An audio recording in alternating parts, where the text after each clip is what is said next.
నమస్తే. ప్రస్తుతం గాంధీ భవన్లో ఉన్నాం. సో మనతో పాటు మాట్లాడడానికి టీపీసీసీ జనరల్ సెక్రటరీ గజ్జల కాంతం గారు ఉన్నారు.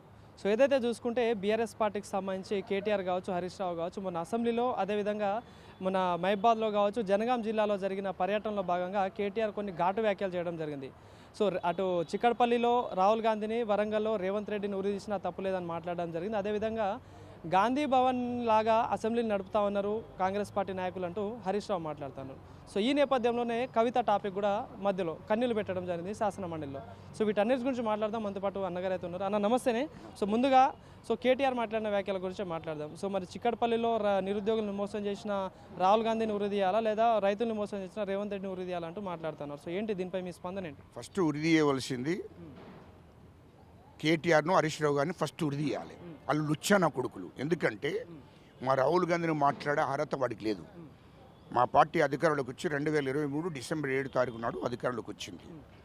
అధికారంలో వచ్చినప్పుడు 2 సంవత్సరాల నుంచి అంచెలంచెలుగా తెలంగాణ ప్రజలకు ఇచ్చిన హామీలను నెరవేర్చుతున్నాం. ఇంకా 3 ఏళ్ళ టైం ఉన్నది. ఆ తర్వాత ఇంకా 5 ఏళ్ళ టైం ఉన్నది.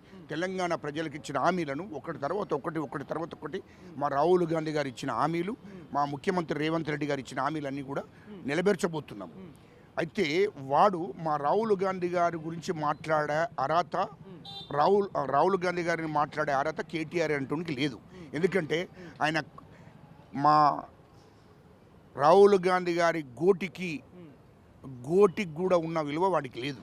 ఎందుకంటే మా రాహుల్ గాంధీ గారి గోటికి కూడా సరిపోడు వాడు. వానికి ఎక్కడిది అర్హత?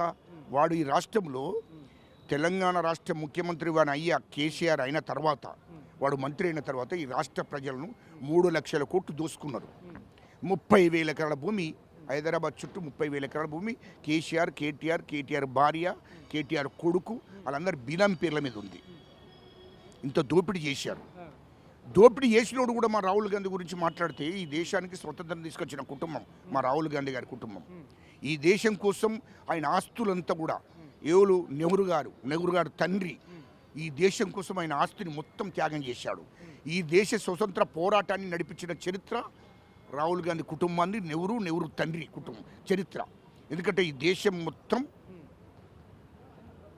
దేశ స్వతంత్ర పోరాటంలో పాల్గొన్న వాళ్ళందరికీ కూడా ఖర్చులు పెట్టి మొత్తం పోరాటాన్ని నడిపించి దేశ స్వతంత్ర పోరాటాన్ని నడిపించిన చరిత్రనే నెహ్రూ గారి తండ్రిది, రాహుల్ గాంధీ కుటుంబాన్ని. ఇయలో వాళ్ళు ఏబట్టే ఈ దేశంకి స్వతంత్రం వచ్చాది. అదేవిధంగా ఈ దేశం కోసం ప్రాణత్యాగం చేసింది ఇందిరాగాంధీ అమ్మ, రాహుల్ గాంధీ నానమ్మ. రాహుల్ గాంధీ తండ్రి ఈ దేశం కోసం చనిపోయాడు. ఇయలో రాహుల్ గాంధీ గారికి, సోనియా గాంధీ అమ్మకు ఉండడానికి ఇల్లు కూడా ఢిల్లీలో లేదు, ఎంపీ క్వార్టర్స్లో ఉంటుండ్రు. అది గుర్తుపెట్టుకోవాలి. ఇయల్లో ఎంత నీతి నిజాయితీగా వాళ్ళ ఆస్తులను ఈ దేశం కోసం త్యాగం చేసి వాళ్ళు ఇయల్లో ఎంపీ క్వార్టర్స్లో వాళ్ళ సోనియా గాంధీ అమ్మ, రాహుల్ గాంధీ గారు ఉంటుండ్రు. అది వాళ్ళ చరిత్ర. వీనికేం చరిత్ర ఉంది? ఈయన అయ్యే ముఖ్యమంత్రి అయిన తర్వాత 3 లక్షల కోట్లు దోసుకున్నారు. హైదరాబాద్ చుట్టూ 30,000 ఎకరాల భూమి ఉన్నది. అమెరికాలో 40,000 కోట్లతో కంపెనీ పెట్టిండు. ఎవడబ్బ సొమ్మురా కేటీఆర్ చెప్పును? దుబాయ్లో 30,000 కోట్లతో కంపెనీ పెట్టావు. ఎవడబ్బ సొమ్మురా భయ్ అక్కడ? అదేవిధంగా దుబాయ్లో, లండన్లో పెట్టావు 25,000 కోట్లు. ఎవడబ్బ సొమ్మురా? హరీష్ రావు గారు పోయి అది మన సింగపూర్లో 25,000 కోట్లతో కంపెనీ పెట్టాడు. ఇవన్నీ ఎవడబ్బ సొమ్మురా చెప్పండి? వాడు 500 కోట్లతో హైదరాబాద్లో ఇల్లు కట్టాడు. ఎవడబ్బ సొమ్మురా భయ్ అది? కేటీఆర్ గారు. హరీష్ రావు అన్నట్టు మరి 35 కోట్లతో అక్కడ విల్ల కొనుక్కున్నాడు. అది ఎవడబ్బ సొమ్మురా భయ్? ఇదంతా 200 ఎకరాల్లో కేటీఆర్కు ఫామ్ హౌస్ ఉంటుంది, 100 ఎకరాల్లో హరీష్ రావుకు ఫామ్ హౌస్ ఉంటుంది, 600 ఎకరాల్లో కేసీఆర్కు ఫామ్ హౌస్ ఉంటుంది. మరి ఈ ఆస్తులను ఎక్కడి భయ్? ఇవన్నిటి మీద విచారణ జరుగుతుంది. వీళ్ళకు మాట్లాడే అర్హత లేదు. మా ముఖ్యమంత్రిని గారిని కానీ, మా రాహుల్ గాంధీ గారిని కానీ మాట్లాడే అర్హత లేదు. చెప్పందుకొని కొడతారు కేటీఆర్ అంటోని, చెప్పు వట్టి కొడతారు. లుచ్చానా కొడుక, నువ్వు మాట్లాడే హక్కు నీకున్నారా? నువ్వు చేసిన చరిత్రలు ఒకటి తర్వాత ఒకటి మొత్తం బయట పెడతా. మొదటి ఎపిసోడ్లో మొత్తం బయట పెట్టాను. ఇప్పుడు 2వ ఎపిసోడ్ ఈరోజు. మొత్తం నీ చరిత్ర అంతా ప్రెస్ మీట్లో చెప్పాను. మీరు కూడా ఆ ప్రెస్ మీట్ను మొత్తం టోటల్గా తెలంగాణ ప్రజలకు చూపించండి. సాక్ష్యాలతో సహా నా దగ్గర ఉంది, అది గుర్తుపెట్టుకోండి. సో మరి ఎట్లా చూడచ్చు? మరి కవిత కూడా వాళ్ళపై ఆరోపణలు చేస్తూ ఉంటాయి. అంటే రాష్ట్ర రాజకీయాల్లో ఏం పీకి కట్టలు కట్టాలని దేశ రాజకీయాల్లోకి పోతా ఉన్నారు. సో నేను ఆత్మగౌరవంతోనే బయటకు వచ్చా, ఎలాంటి ఆస్తుల పంపకాలు కాదని చెప్పేసి మాట్లాడుతున్నారు. ఎట్లా పెట్టుకోండి?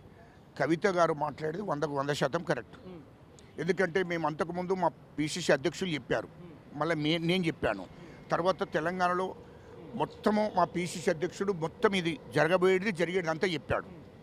ఇలా కవిత చెప్పి సొంత బిడ్డనే కదా, కవిత సొంత కేసీఆర్ బిడ్డనే కదా, మరి ఆమెనే మొత్తం చెప్తుంది కదా. ఇయల్లో 3 లక్షల కోట్లు సంపాదించాడు, 30,000 ఎకరాల భూమి సంపాదించాడు హైదరాబాద్ చుట్టూ. ఆస్తుల పంపకాలు వాళ్ళకు. సొంత బిడ్డకు కేసీఆర్ ఆస్తిని వంచేయలేదు, సొంత ఆడిబిడ్డకు వీడు సొంత అన్నగాడు ఆస్తి వంచేయలేదు. ఇలా సొంత చెల్లెకు పొందలు సమాధానం చెప్పరా భయ్, నీ సొంత చెల్లెనే కదరా రాష్ట్రంలో మొత్తం దోపిడీ జరిగింది. బీఆర్ఎస్ పెట్టి దేశంలో ఏం బీక్తారన్నారు, రాష్ట్రంలో ఏం బీకారు మీరు, రాష్ట్ర ప్రజలను ఏమి రాష్ట్ర ప్రజలకు ఏం చేసిండ్రు అని సొంత చెల్లెనే అడుగుతుంది కదరా భయ్. మీరు ఆమెకు సమాధానం చెప్పరా ఫస్ట్. అరే లుచ్చానా కొడుక, ఆమెకు సమాధానం చెప్పు. లుచ్చానా కొడుక సొంత చెల్లెకు ఆస్తి వంచేయకుండా సొంత చెల్లెను నడి ఇంట్లో నుంచి బయటికి నెట్టేసి, పార్టీ నుంచి బయటికి నెట్టేసి, ఎమ్మెల్సీగా బయటికి నెట్టేసి, మీరు అయ్యా కొడుకులు బావ అయ్యా కొడుకులు హరీష్ రావు అందరూ కూడా మీరు సంతోషంగా ఉన్నారు. సొంత చెల్లెను బయటికి నెట్టేసిన వాళ్ళు ఈ రాష్ట్రంలో ఆడిబిడ్డలను దగ్గర తీస్తారా మీరు? ఈ రాష్ట్రం ప్రజలను దగ్గర తీస్తారా? అంటే రాష్ట్ర ప్రజలను మోసం చేసిండ్రు, దోపిడీ చేసిండ్రని సొంత చెల్లె కవితనే చెప్తుంది. దానికి సమాధానం చెప్పుకోనండి. సొంత చెల్లెనే అంటుంది కదా, మా ఇంట్లో దోపిడీ జరిగింది వాస్తవమే, కాళేశ్వరంలో 1,00,000 కోట్లు దోచుకున్నది వాస్తవమే, అన్ని ప్రాజెక్టుల మీద వేల కోట్లు దోచుకున్నది వాస్తవమే, రాష్ట్రాన్ని దోచుకున్నది వాస్తవమని సొంత చెల్లెనే కవితనే చెప్తుంది కదా. దానికి సమాధానం చెప్పాలి కేటీఆర్ గారిని. మా ముఖ్యమంత్రి గారిని మాట్లాడితే చెప్పందుకు కొడతారు, అది గుర్తుపెట్టుకోమని చెప్తున్నాను నేను. Thank you. రైట్.